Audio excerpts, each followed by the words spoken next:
যেই নেত্রী পালিয়ে যান তিনি আর রাজনীতিতে ফিরে আসেন না। বিনা ভোটে নির্বাচন আর এদেশের মাটিতে হবে না। ৭১-এর পরাজিত শক্তি আবার মাথাচাড়া দিয়ে উঠেছে, এমন মন্তব্য করেছেন বিএনপির জাতীয় নির্বাহী কমিটির সহ সাংগঠনিক সম্পাদক সেলিমুজ্জামান সেলিম। শনিবার মধ্যরাতে মকসুদপুর প্রভাকরদী সরকারি প্রাথমিক বিদ্যালয় প্রাঙ্গণে বিএনপির সদস্য সংগ্রহ ও পরিচিতি সভায় তিনি এ কথা বলেন। সেলিমুজ্জামান আরও বলেন, আগামীর বাংলাদেশ হবে বৈষম্যহীন সম্প্রীতির বাংলাদেশ।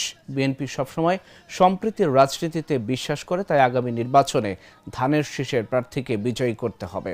সভায় উপস্থিত ছিলেন মকসুদপুর পৌর বিএনপির ২ নং ওয়ার্ড বিএনপির সভাপতি মোহাম্মদ টুকু মোল্লা এবং সাধারণ সম্পাদক শামসুল আলম সহ অন্য নেতাকর্মীরা।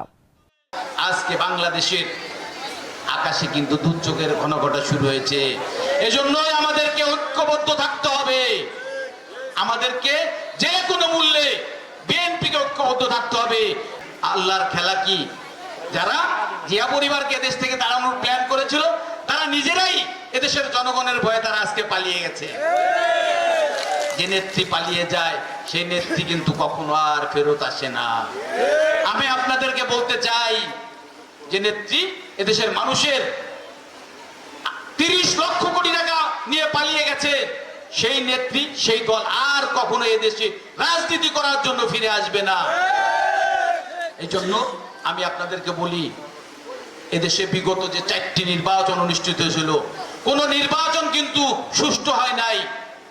২০০৮ সালে মঈনুদ্দিন ফখরুদ্দিনের চক্রান্তের মাধ্যমে এদেশ থেকে জিয়া পরিবারকে, এদেশ থেকে বিএনপিকে উচ্ছেদ করার নীল নকশা শুরু হয়েছিল। বন্ধুরা আমার, ২০১৪ সালে বিনা ভোটে একটি সরকার গঠিত হয়েছিল।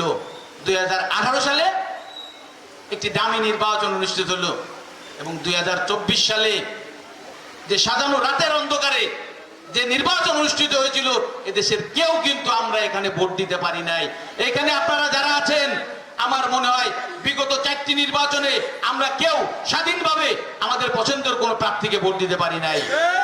ইনশাআল্লাহ আমরা যদি ঐক্যবদ্ধ থাকি, আমরা এখানে যারা আছি, আমরা এই প্রভাকরদীর মানুষ যদি ঐক্যবদ্ধ থাকি, ইনশাআল্লাহ আগামী যে নির্বাচন অনুষ্ঠিত হবে সেই নির্বাচনে আমি আশ্বস্ত করতে চাই, আপনারা আপনাদের নিজের ভোট আপনার পছন্দের ব্যক্তিকে দিতে পারবেন।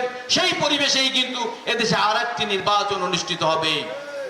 এজন্য দেশের স্বার্থে, দেশের স্বাধীনতা সার্বভৌমত্বের স্বার্থে, আমাদের গণতন্ত্রকে সুরক্ষা দেওয়ার স্বার্থে আপনাদেরকে কিন্তু আজকের থেকেই আগামী যে ফেব্রুয়ারিতে যে নির্বাচন অনুষ্ঠিত হবে সেই নির্বাচনে দেশনেত্রী বেগম খালেদা জিয়ার প্রার্থীকে জয়ী হওয়ার জন্য কাজ করতে হবে। বন্ধুরা আমার, বাংলাদেশে বিগত যে ৪টি নির্বাচন হয়েছে, আমি দামির নির্বাচন, রাতের নির্বাচন, বিনা ভোটের নির্বাচন আর এদেশের মাটিতে হবে না।